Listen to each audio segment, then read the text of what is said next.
What's up, everyone? Welcome back to All Things Nerdy, episode 26. Today we have a very special guest. Super excited to talk with him. So I'm Nate. That's Joe. We're going to be tackling a kind of sensitive subject today, something that I'm very passionate about. That when our buddy Richie brought it up that he wanted to talk about it, I was really excited. I think it's something that is super important, not talked about enough, especially amongst guys and things of that nature. So for me, it's something I'm very passionate about, excited to dive into, and all that. Joe?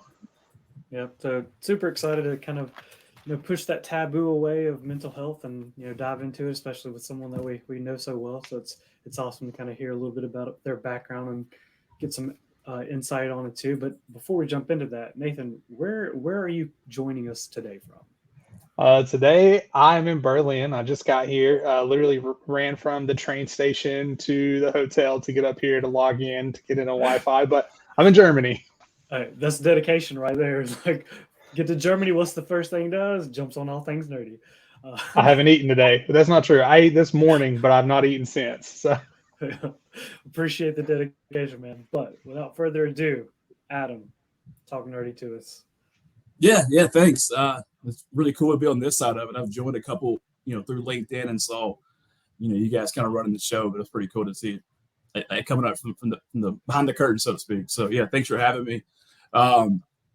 Adam Ritchie, grew up around Birmingham area, was in the Marine Corps out of high school, joined around and saw firsthand from that, just, the struggles like PTSD and substance abuse and kind of how it can affect people long-term. Ended up getting to the field just out of passion, right? Had some family history with substance abuse and mental health. And I was always fascinated with the psychology behind it. So went to Alabama, majored in psychology, was really fascinated with things like abnormal psychology and, just comorbid disorders and things like that. Actually worked in the substance abuse field for about 5 years, helped run a nonprofit down in Tuscaloosa, plugged to the Phoenix House. Great group of people down there. It's long-term recovery. But what I learned is whether or not you're dealing with it on that spectrum or just everyday life, right? With stress and things like that, it affects all of us. And when I was studying in psychology, one of the things I found fascinating was, just sort of how stress and things like that can affect us, like on a grander scale, right? Like little things of little stressors can actually do more damage long term to us than the bigger things, like loss of a family member and things like that, because they compile and confound. And really found it interesting just how that mechanism works. Your body's amazing. Like you have like these cues that are recognized by your old brain, like your parasympathetic nervous system that registers like a stressor, a threat, and it'll activate, your amygdala, who will respond, call a signal to your hypothalamus, who will release adrenaline, right, to address the threat. And that'll, constrict blood vessels, so you have more oxygen to your muscles, you can deal with it. And then cortisol is released after the threat's gone to kind of calm you down. When those things linger, with like constant stress, like I deal with, I noticed since COVID, where getting up and working in a high stress job like sales, like I do now, and then going straight from that to like a sporting event with my kids and then dinner, it's like it never stops, right? So there's never a time to just kind of unplug and take, some time for me, like self-care. And I can see the effects long-term of that, where, loss of appetite, higher blood pressure and things like that. So I've really just been more, conscious of that the last few weeks since me, and all of us started talking about this stuff, about the topic. So yeah, it's super important. Well, let's dive right into it. You brought it up, self-care, and you talked about your life. You're in sales. For the people that don't know, sales is a grind. You get 100 no's for every one of your yeses, and you got to shake those off. And then in sales, it's not, oh, you've done all this. It's what have you done for me lately kind of thing. Like the stress is insane. It is high. It is always there. Then you have your kids and your wife and your home life and all that. What is your self-care? What do you do? Yeah, so I had to kind of just be aware of it when, I'm trying to feel myself get stressed, and just be able to walk away and take a little walk. I take the dog for a walk, or in my own neighborhood, we had a little basketball go outside. So I'd go out there for 15 minutes, kind of break up the day and take some free throws or just anything to get me out of that moment. so that stress doesn't continue, right? Sometimes I have a little break in between. When I worked at the Phoenix house, right, it was really easy to bring that stuff home with you, right? It's kind of hard to kind of turn it off like a light switch. You deal with people's lives, and a lot of times, I'd have people that I had relationships with, I was a counselor for 6 months, a year, and they would go home and something would happen. They'd get around an old friend, or a stressor would happen with a court system, and they would relapse and die, right? It's kind of hard to kind of turn that thing off. So I had to find ways to prevent, bringing that home to my wife and kid, right? So I would watch mindless things like The Office, something funny, just to kind of, unplug, just kind of disconnect for 30 minutes or an hour. And I found like that's a great mechanism as well, or just exercise, going for a walk, getting outside, things like that are super helpful for me anyway. Yeah. And Joe, I mean, you're a recruiter. I mean, you do some form of sales, right? Things like that. What about you? What do you do to take care of that? A lot of mine is just physical activity as well, like getting the mind away from like the daily grind, focusing on it. Just focus on like when I go for a run, just like all I have to think about is, putting that next foot forward, that kind of thing. And then just I do CrossFit, so it's like you pretty much have to have full attention on the workout that you're doing. And then I do like to spend time with family. We'll game. We're big into Fortnite, and pretty much just get enveloped in that with the kids and the wife, and just like you're like, oh, they're on the left, stuff like that. So just kind of takes it away, takes you away from the situation and puts your mind somewhere else. What about you? So for me, it's a little different. So first off, I go to therapy. Shout out to Mona. What up, Mona? She is my therapist, and this is something that I've been working on for a long time. Is just how to kind of pull myself back. I'm a very high strung person. Even when I play video games, I like to win. I want to be the very best. Like it is very hard for me to turn off my competitive nature that leads to stress and things like that. So a lot of what I do is I go to the gym, not as much now that I'm traveling, but I would go to the gym and I would lift. And we lost Richie, unfortunately, but we can keep talking for a minute. So I go to the gym, I lift. I do play video games. Sometimes, I will pull back and I'll play like solo player games or games that I just simply know I'm not very good at because I can laugh at myself and things like that. Just hanging out with friends, even if it's just picking and prodding or whatever. I know it's not serious. And, a lot of my friends have gotten me through a lot of dark times. I mean, they probably don't know that. I don't tell them. I'm not the most open person about those things, right? But just talking and chatting and cutting up is something that, helps, is my self-care. And then my wife is amazing. I play a ton of board games, D&D and Magic and stuff like that, where just cut up, have fun, no stress, don't care about winning or losing. It's just a good time. And she makes that easy as well. So, yeah, a lot of it kind of with all three of us, the answer was kind of getting away from it, not dwelling on it, and just kind of sitting in the moment, in that feeling. I mean, I go to therapy too, and it's in therapy you do talk through it, but then you're not just constantly living in that kind of stressed out mode, like 24/7. Like you're not gonna be able to do that in long term. So it's good to be able to have those coping mechanisms to be able to kind of take yourself out of it, for sure. yeah. And for anybody that's watching, this episode is going to be a little different. It's not going to be the cutting up fun episode. It's going to be more like real life talk and things like that, and things that we're going, not what we're going through right now, but things that we went through, how we've coped and stuff like that. So if you are watching or if you are listening and you're expecting, some fun to be poked at for like therapy and stuff, it's probably not the episode for you. But like for me, something my therapist has always told me is like acknowledge the situation, acknowledge how your body feels, but then don't let it affect you after that. And that is something I've really focused on because I used to, like the Sunday scaries and stuff like that. Like it would be like I would like stress about work, about being a high level producer because I want to be the best at everything I do. So I would stress, and it would like almost be debilitating to the point where I just focused on it over and over and over. And she helped me through it a lot where, acknowledge the way your body feels, but then, like figure out a way to move forward. Don't let it affect your whole day. Yeah. And I was kind of on the opposite spectrum of that, of where like I would just kind of completely ignore how my body felt, completely turn everything off. And my therapist also was like, you have to acknowledge your body tells the story. So you have to understand what your body's going through to be able to kind of overcome it and be able to turn everything back on.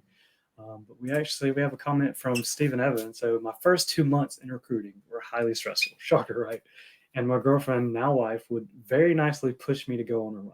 I'd come back from the run and be a completely different person. Any kind of time away, my thought is great. Yeah, I mean, definitely for sure. 100% agree with you. I mean, I wish my wife, pushed me to run a little more, but she doesn't. Um, we got Adam back, but no, dude, that's great, and 100%. That's what we're saying. Like the ability to just step away, and I know a lot of people use running to hone in and like to separate themselves because literally it's just you and the road. It's peace. It's quiet. There's nothing stopping you. Running is something you know you're capable of doing. Now there are competitive runners that are pushing themselves, like how fast can I complete this mile? How fast can I do this? But most people, it is just a stress reliever. So. Yeah. And welcome back, Adam. Hey guys, I so do I have have a some kind of, weird Wi-Fi issues. Yeah, you're kind of freezing a little bit. No, Richie. Oh, there we go. you. Can you hear us now? Looks like you're Yeah, good. I'm trying to join from my phone. With my internet. Yeah, we got it. Well, while he's working on that, we got another comment. Like Stephen Evans, I also think putting things in perspective can help a ton. Yeah, I mean, especially if you're living in the moment, you're not going to see the whole, everything. You're just going to focus maybe on one thing. But definitely putting stuff in perspective can help. So I have been going to therapy for like the last 3 years, something like that, and I went like every week for a while. Then every other week, one, bi-weekly, and then monthly, things like that. But putting things into perspective is something like I would walk in, I'd be like, let me tell you, and you've all heard me, I can get carried away, I can get like fired up about things, and y'all be like, this guy's an idiot, right? I would walk in Batman and versus Superman. that's not stupid. Anyways, like so one of the things I was looking for in my therapist was somebody that would call me on my nonsense, that would be like, Nate, like, like, hey, I understand, I hear you, I see what you're, saying, but like, let's talk about it. Like, why do you feel this way? Why are you approaching it this way? Why do you see it this? Why are you so upset about this? And it has helped me over the last 3 years learn how to put things into perspective and understand probably like how small it actually affects my life, and I'm just making it so much grander than what it really is. So I mean that's very real. And again, it's like I was like almost opposite of that, and I would just be like, oh, someone else has it worse, that kind of thing. Like it's fine. Like I'm going to get through this, those kinds of things. And what I needed from a therapist is like someone who would actually like pull stuff out of me. Like if some therapists, like they want you to do all the talk, like they're not going to prompt you, that kind of stuff. But, like I needed someone who would like force me to talk to them, that kind of stuff. So it's interesting to see like kind of what different needs people have, kind of different personalities, and like what they look for, and kind of someone that can help them kind of get through stuff too. I think it's funny knowing that it's me and you and knowing our personalities and like how much that aligns. The fact that I need someone to tell me when to just, be quiet and like just let's calm down. And then someone that has to like pull stuff from you, like it's just so fitting, you know? Yeah. It's like deep down there, you gotta make me talk. Don't let me sit there because I'll sit there in silence. Yeah. But while Adam's getting his kind of stuff figured out, I was gonna have um, like question. Well, it looks like he's coming back, but I had a question that we could start with you. But like self care, like we've talked through self care and stuff like that. But a lot of like people, like they want to support friends, they want like, but they don't necessarily know how. But like, what advice would you give someone who like wants to support a friend or a loved one, but just doesn't know where to start? Was that for Richie or for me? Well, it I kind of to you and Richie, like if Richie once Richie's back on and able to kind of get through the connection stuff. Okay. Well, first off, just so everybody knows, I am not a licensed therapist, Yeah, doctor, any this of is that. Please do not listen to anything I yeah. say because I'm a full blown idiot and we all know it. But for me and my wife listens to the podcast, right? So a lot of times, right, I try to ask if I'm being level headed and the issue does not involve me. A lot of times I'll be like, hey, like, do you want a solution or do you want me to just hear? Like, do you want me to just listen? And I'm not the best at that. A lot of times I'm very opinionated. You all know I just throw solutions out there willy nilly. But I am a big believer, and this is to a fault, that like if you complain about something but you're unwilling to fix it, you can no longer complain, right? Like there have been situations where I've complained and I've complained and I've complained, and I'm like, okay, I can't do it anymore. I can't just keep complaining about the same thing if I'm not willing to take the step and fix it. But to answer your question, Joe, like first find out what they want. Like, do they want solutions or do they want to just be heard? Yeah. Yeah, I Adam. think I would agree. I think communication is the biggest part of it. My wife and I are actually been in counseling for the better part of like 2 years now, and even though things have been great for the past year, we still go just sort of like a maintenance thing. But we found is like a lot of times we have the same thoughts on things and opinions and values and all that. It's like the disconnect in communication where we sort of have our issues. So just kind of understanding, having that party person be over there and just kind of say things in a different way, come from a different perspective has helped me. But just being understanding, of her needs and sort of her triggers too, right? I did notice back to like the whole stressor and like self-care thing. It can kind of carry on, right? And then with like your stressors and cortisol and all that over a long period of time, your fight or flight state is like in a constant fix.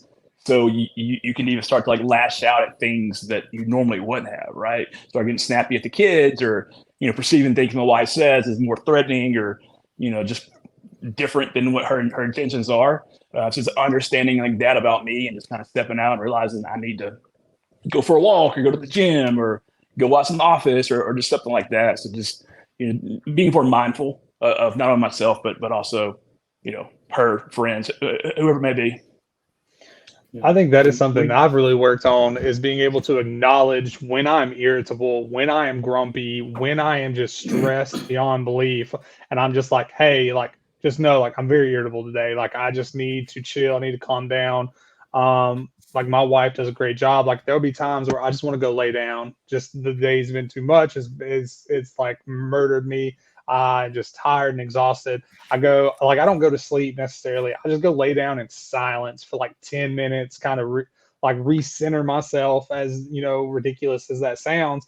And then usually I can come back and I'm like, all right, cool, let's do this, and like I can just go about my day. Yeah, yeah, I think that's we huge too. gotta As a man, let's say that, I think as men, we're as a society, we're taught to just sort of suck it up, right? To not show emotion. I know I was my family growing up. You don't show emotions. You get anger or happiness, right? Those are only two you're allowed to express. So, stressed and sadness and all that, we're taught to just sort of, just take it on the chin and go, right? So just being, I guess, vulnerable enough to speak up and say, hey, I'm having a bad day.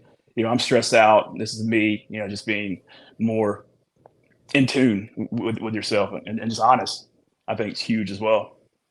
And I think the issue that, like, in our industry, what we run into, and Steven, I know you're a recruiter, if you're still watching and all that, is like a lot of times, like, we can have like back to back to back to back stressful days that just like whoop you. But like you can't just go in every day and be like, oh, I had a stressful day, and like put off on the other person. Like there is a balance between, stress, taking care of yourself, but also doing the things you need to do. And I think that's, as men, a lot of times that is what we struggle with, is finding the balance of making sure that we can take care of everything while also taking care of ourselves. We always tend to lean more one way or the other, where we're like, we got to do all these things.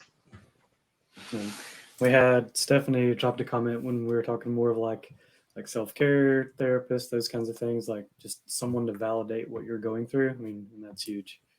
Then we got a comment from Steven. Yeah, I'm here. Everything you said is basically me. So So my wife and I, we both cook, we both clean, we both work. Well, we're not technically working right now, but nonetheless, we both do everything. But there's times where I'm just like, dude, I'm not cooking tonight. I don't care what we eat, but I'm not cooking. It's on you, right? Like we can order in, you can cook, but like she respects that. And there's times, and she works in the school system, so I can only imagine the stress she deals with, right? There's times she comes in, she's like, I'm not cooking. And so I step up, even if there's a day where I'm kind of like, if she comes in and she's like, bro, I'm done, I'll be like, cool, I got us. It's fine, right? Yeah, I think that's big. You brought up the school system, and I think burnout is huge in every occupation, but especially like teachers. And my wife's a nurse, right? So, yeah, and long shifts, 12-hour shifts. A lot of people who are there don't really need to be there. People are coming in for heartburn to an ER, right? And you got somebody who's coding right next to them, and they're complaining about a blanket, right? Those little things like that can build over time, and she's gotten to where she's you know, just experiencing burnout, right? And she's Hispanic, so there's a lot of cultural biases too to certain things. Like her mom does not believe in mental health. Like she said that before. It's just something you got to overcome, right? So that's something that she was kind of ingrained with, that we had to, sort of overcome and address in counseling as well, is taking things through that like cultural lens too, and being able to address it, and just be aware of things like burnout and how stress can lead to that and bleed over to personal lives. I mean, it really is something that you have to make time for. Like, just be open about and just honest about, and just take serious. Yeah. I mean, so that's the biggest thing. And I think so many people struggle with just communication, right? Our whole life, from the time we're children to the time we're adults, like you go to school, you talk when spoken to, or when you're asked a question, you're prompted, right? Or you have to raise your hand, you have to be given permission. And then even then there's an etiquette, there's a style, of way that you're supposed to communicate, may I go to the bathroom, versus like, hey, I need to use the bath. We are taught from such a young age that we have to be very soft when we vocalize or voice how we feel, that when we become adults it becomes very difficult. And then a lot of times, like, y'all both know me, I'm a very I'm a nice person. I think I'm a nice person, maybe I'm not a very nice person, but I can be blunt. Y'all have both seen me be blunt with people, but it's still well received because it's with good intentions. But like, a lot of times people can take me the wrong way because of how blunt I am, and because they're not used to that communication style. But I just tell you how I feel, what I think. Now, I'm not being rude. I'm not like putting someone else off just because of how I feel. That's not the way it works, right? But like, if you ask me a question, I'm just going to answer you.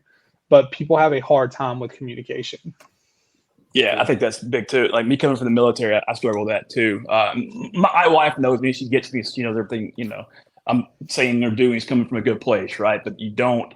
I'm very like matter of fact sometimes. I'm sarcastic as well, so those things don't often. If you don't know me, you don't know that I'm joking around, being sarcastic, but it can come off as harsh or a little too straightforward or things like that. So, just being aware of that and I've had to change it up a lot the last few years, and just knowing my audience, talking to my wife versus my kids. The way I talk to my daughter is way different. I talk to my sons, and just being aware of how what I say affects them and how they're going to interpret it, and oftentimes internalize it depending on who they are and what's being said.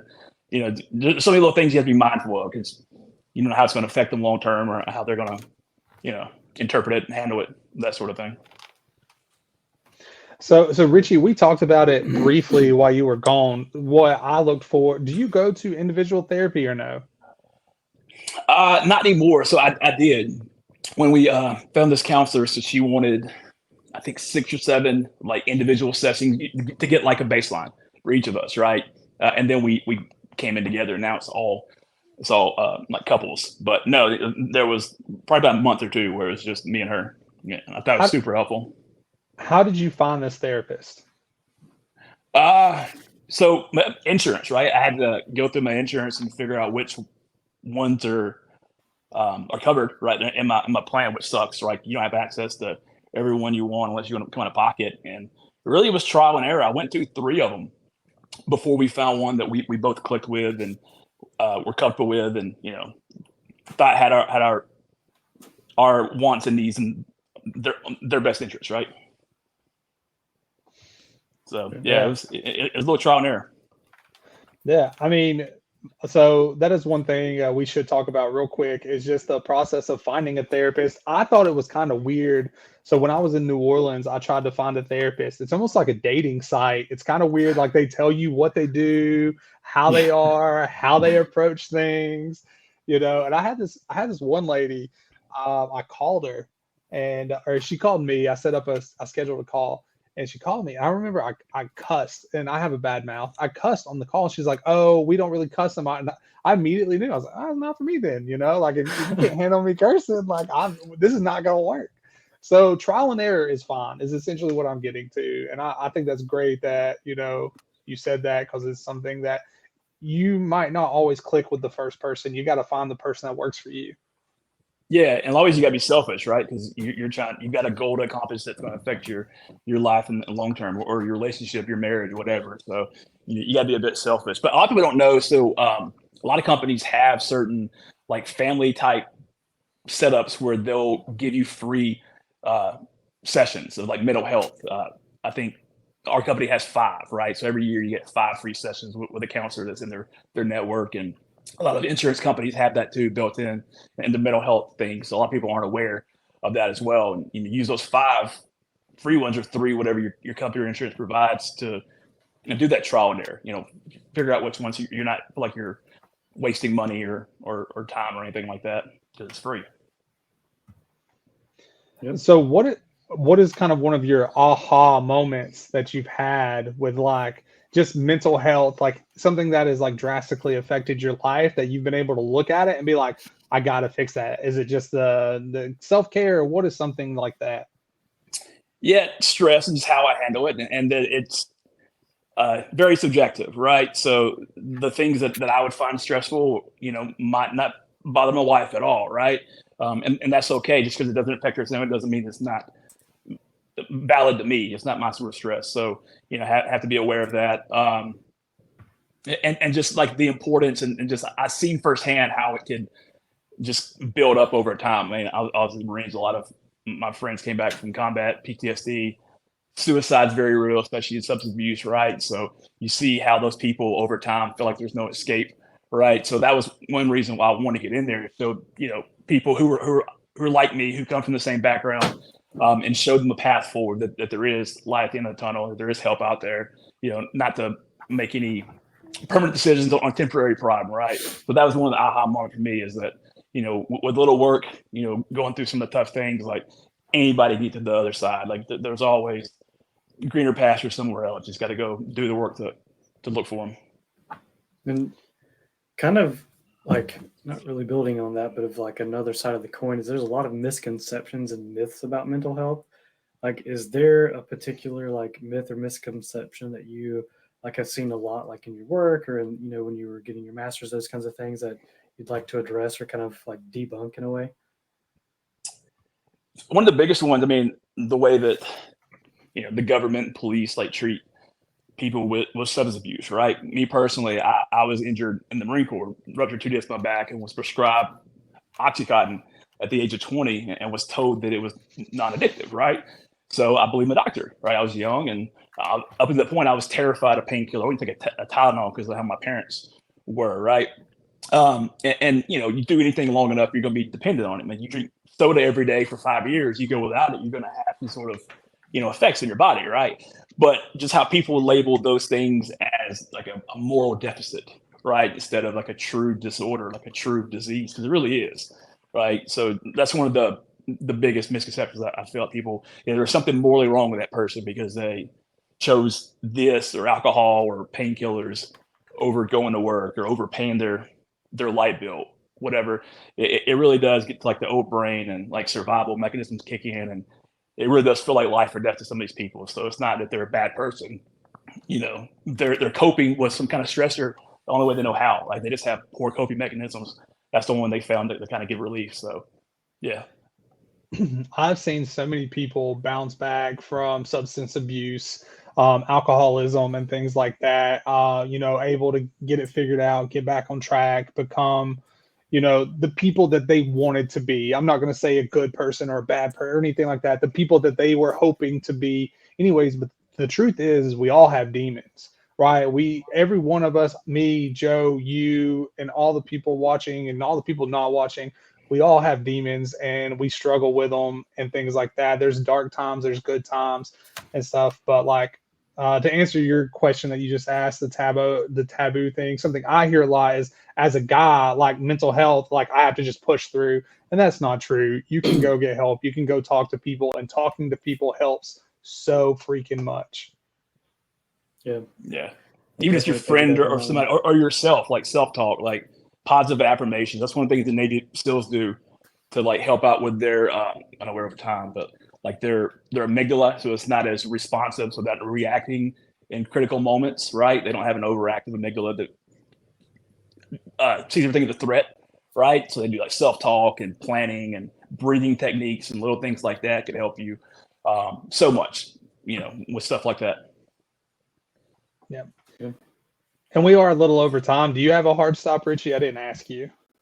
No, I'm good to go over a little longer. Okay, I can't go over too much longer. I haven't eaten, and I think the restaurant we're going to ends at 10, closes at 10. So I have a few minutes, but I don't have a ton of time. But I don't want to just cut you off. Is there anything you want to talk about? Anything you want to share with your background that you've done, that you've seen with this, and you've seen how it affects people? Just anything, any kind of story that sticks out to you, Richie, that you want to share?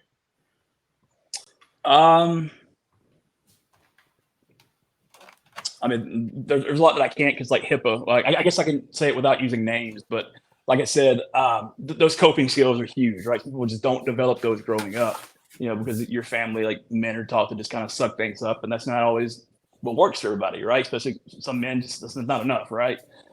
So they find, hey, drinking a beer calms me down, and then that leads to, hey, I need 2 beers to get the same effect, and so on and so forth, until they're drinking a 12-pack at night. And then, that's all they can think about, right? They can't function without it. And they get in a treatment setting. And, just for whatever reason, they don't buy in, or they don't take it seriously or whatever. They don't develop any other coping mechanisms, right? So I think I had one person in particular who was clean. He was off heroin for like 6 months. He was doing great. And another thing about like heroin and drugs like that, like I talk about the social cues. So your brain's like super. I mean, it's amazing what it does, right? It's picking up cues and stuff that you're not even aware of. Like with the threat, like car pulls out in front of you, without even thinking about it, you're like jumping back, or a ball comes, you catch it, right? The amygdala and the hypothalamus are there for. Same thing with like opiates, for example. You have what's called a compensatory response. So when you're doing, a pill, an oxy a day, or a shot of heroin or whatever, in the same setting in your house, in the same location, your body responds to that. So it'll go ahead and rid itself of all of its, molecules inside to make way for that thing, right? When it happens outside of that normal setting, it can throw it off. And a lot of people overdose for that reason. So he went and he used with some people he'd never used before, the same dose that he probably always used, but a different setting, and he overdosed. And there was a note that he wrote right after. He just didn't see a way out. Like he just didn't think he can get past the addiction, because it's what he always turned to, right? He didn't see any other ways to cope with, financial struggles. His wife had left him, just keeping the kids from him because, he wasn't clean. He just felt hopeless, right? So my only thing is, if he would have talked to me, if he would have talked to anybody else, like he would have found, resources, could have helped him to like get on track, to get some parenting classes. There's so many ways, especially with DHR, like their main objective is always reunite mother with children, right? Or father, like to keep that nucleus intact. Like there's always options out there. So don't feel like you got to go at it alone, right? Talk to anybody, reach out. There's tons of like 1-800 numbers for suicide prevention, for substance abuse. Like there's always a resource out there that can help get you through whatever situation you're in. So yeah, just don't ever feel like you got to tough it out alone. I've seen some people, just try to white knuckle it, do what they've always done, some maladaptive coping, mechanisms. And it's like the definition of sanity. You keep doing the same thing, you get the same results, right? You got to try something different. So, I mean, I can't stress that enough. I mean, no, it's a great answer. But like me, where I have kind of just pushed through, I've hurt so many people in my life, just like me fighting through, because I've been into some very dark places and things like that, where like I didn't see ways out, but I just like pushed through, right? No self-harm or anything, more just like dark ass places. and I've hurt people around me, not physically, just by like pushing them away and treating them how I would never actually want to treat them and things like that. And then talking to my therapist and working on those and talking about my background, how I came up, how I am, why I am, how I approach things has helped so much. So yeah, I mean, just talk to someone, anyone, a friend, a therapist, whoever. Yeah, and I would say like I know Adam's story kind of was like he was hurting himself, but like to Nate's point, like you could be in a dark place and be causing no harm to yourself, but destroying every relationship around you. And you may be in a place where you don't really care, but you still need to talk to someone because eventually you will care. And just getting help you need, like talking to someone, getting a therapist, like just come in and talk to somebody, that kind of stuff, and just get off your chest because it's going to be a huge help and it's going to change your life drastically. Like don't feel like you got to bottle everything up and push through it and just be strong. Like, I mean, we're all human, right? So, yeah, that's sort of like the worst case scenarios, right? They were talking a lot about suicide and things like that, but even just everyday stressors that you let just compile without addressing, right? Just everyday self-care and taking care of your mental health. Like it really does bleed over. There's a way not for it too, right? Like you're gonna take it home with you and lash out at your kids not meaning to, or you're gonna indulge in food that you're not you shouldn't be, and your blood pressure is already taking a hit.